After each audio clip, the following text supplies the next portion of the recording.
worked as a guide, an adventure guide for a number of years, and I'm here to talk to you about rip currents. So what are rip currents? Rip currents are essentially the ocean's way of rebalancing.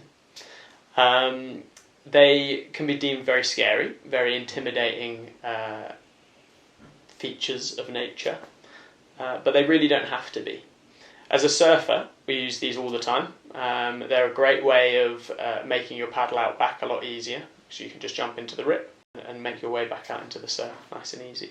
But as swimmers, we want to understand what they are, where we can find them, and how to get out of them if we were to find ourselves in a rip current. Rip currents are essentially, like I say, it's the ocean's way of balancing itself out.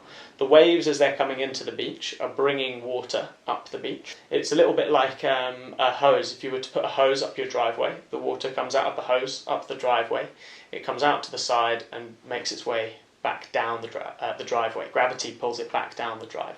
And that's the same thing that's happening at the beach. The waves are pushing the water up the beach. That water then has to make its way back out to sea, so it works its way along the beach. We call this longshore drift.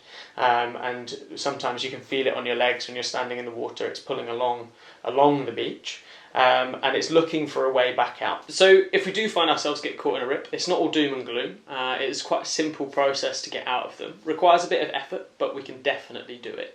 And basically all that's happening, like I said, that water in the rip is trying to make its way back out to sea. So we've got a current of water moving out to sea, and instead of swimming towards the beach, because ultimately we want to get to the beach, but if you're swimming straight towards the beach, you're swimming against all of that flow. It's like swimming upstream in a river.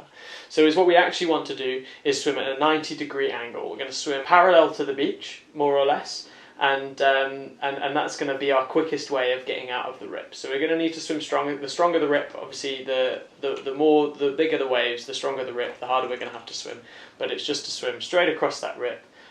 You'll notice then once you get out of it, because you'll be back in the breaking waves, and then you can make your way back into the beach nice and easy. So when you're at the beach, make sure you stay aware. Look out for the signs of rips, like we've seen in this slide, and stay safe. Have fun.